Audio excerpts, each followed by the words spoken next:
If you don't mind, we'll start off by talking about last season. What's your thoughts on, obviously, the finish? Yeah, well, it's disappointing in the end. Such a good start. Probably put our fingers on one game, DKL away, where maybe a little bit of excessive social activities in the previous day. Really pay to our season. Strong home form, competitive, but in the end just fell at the last hurdle, which is a bit of a shame. That's a little bit disappointing. Obviously, you're a young team. Obviously, a lot of new players coming in. But it takes time to gel, I'd say. And it was quite a strong performance. There's no taking away the fact that you're not the biggest team in the league. So moving on to next season. Yep. Next season. Most of the teams at the end of the season take an end of season break. A few of your boys went on a training camp to Lloret de Mar in Spain. Yeah, intensive training program, that one. Yeah. So you've had a little bit of a break now, but recharge the batteries. Yeah. There's a new gaffer in town, which is a first for Stoke Lane Men's after quite a few seasons from Tony Hamer and Steve Payne. Have you had a chance to meet the gaffer yet? No, I haven't. I've heard great things, and it'll be interesting to see what kind of ideas he brings to the table.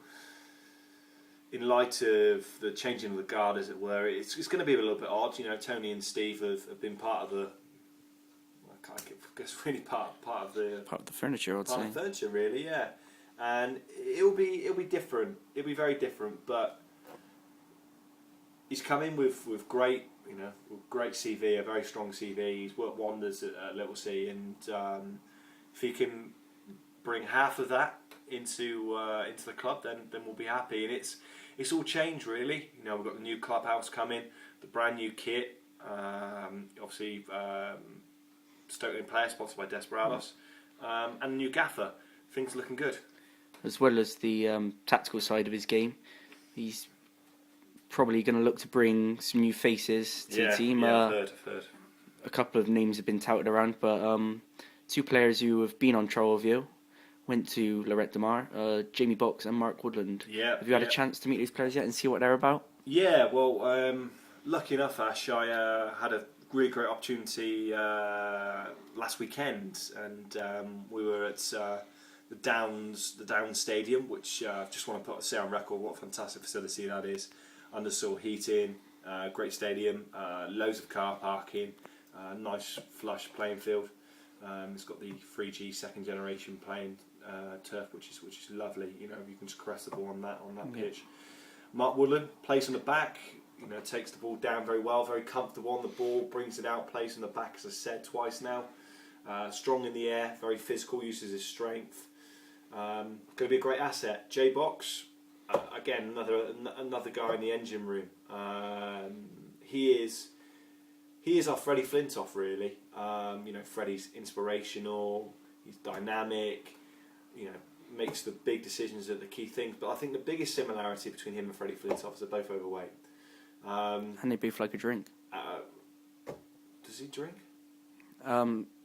Occasionally, I believe he likes an odd gin. Oh, okay. Sorry. But obviously a lot of new faces coming into the squad, an already quite large squad. Do you think the competition for places can only be a good thing for the team? Yeah, I think you're totally right. Any competition is good competition. We need strength and depth. We were a period in time during the season where we lost C. Bagley to a ankle break, yourself to a bad injury, myself to a horrific motorcycle accident. And then a few other players, AJ Alf as well. And then you had the international duty. Carl Gilbert got called away on international duty. Ben Daly was lost in war on the front line, as was Sam Smith. And I appreciate soldiers, you need to hit that front line, but we're really stretched. So it's going to be important this season, especially with what we're trying to do. We're trying to fight competition on all fronts, not just local level, but also going to be challenging in Europe as well. So strength and depth is really key, Ash, to be honest. Yeah, I completely agree with you there. Presentation night coming up soon. Obviously, there's been some big performances this season. I wouldn't say consistency as a whole has been there, but do you think there's players who have got their names nearly nailed on those trophies? Yeah, and I really don't want my personal opinion to influence the others, but names that stand out: Ben Daly. I think he's grown as the season's gone on, opened his goal scoring record for not only Stoke Lane but his whole career. Phil Mills, come out of nowhere, very much a developing player, really kind of driven on this season, and yourself actually. I think you've really excelled and taken a captain's armband on this season. You've really stepped up to the plate. So those three, I think, are going to be the spine of our team next season, along with the other essential players that have consistently delivered. I've spoke a lot about excuse me.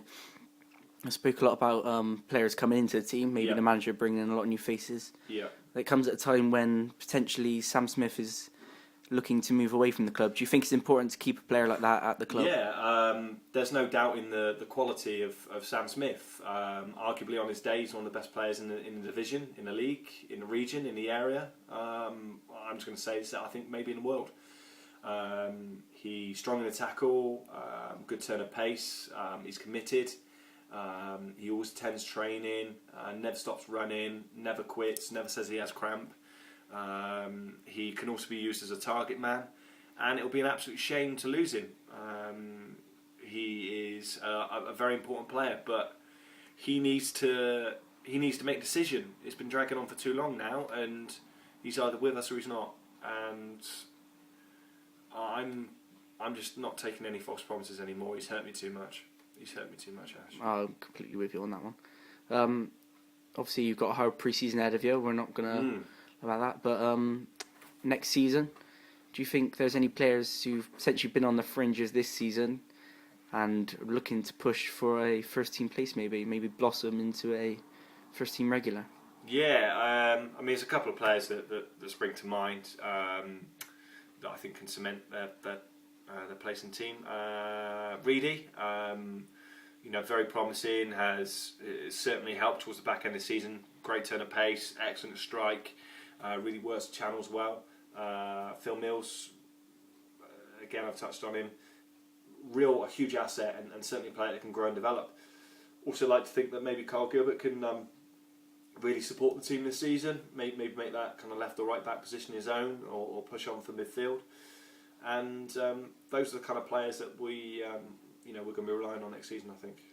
And with Callum Bagley had a very long-term injury, it's going to be like a new player having him back in the squad. It is. It's like a new signing, really, Ash, to be honest. And he did have a very unfortunate injury because he started, very, very well. And both him and myself and yourself, we had a quite a good strong partnership in that midfield and that midfield triangle. And I think he went on a period of scoring about 3-4 goals. Deceptively quite quick, deceptively very good, and strong in the air, very physical for his size. You look at him and you think he won't let it fly because he is a little like Milky Bar kid, but he's around your ankles, he's technically very good and very composed when he's on the ball. It's 23 hours. And finally, if you don't mind me, obviously very, very broad question, but hopes and aspirations for next season. Where's the club looking to be at the end of next season? I think realistically, we've got to be looking to be in the top division after the next season. If we don't finish as champions, it'll be disappointment. New ground, a new clubhouse, new kit, new gaffer, new team. It's all positive. It's all positive. And Stoke Lane means so much to me. It means so much that I've got it written in me. It's in my blood, literally in my blood. And I'm really positive about next season, Ash. Really positive. And in the words of a famous philosopher, if you can't have a dream, how can your dreams come true? And that's the message I want to pass on. And S Club 7 were completely right on that one. Yeah, they were very much so, Ash. Very good point. I forgot about S Club 7. What great philosophy that was. And so, obviously, thanks for joining us today, Russell. Taking time Pleasure. out of your off-season training, and hopefully we'll speak to you again as the season comes closer.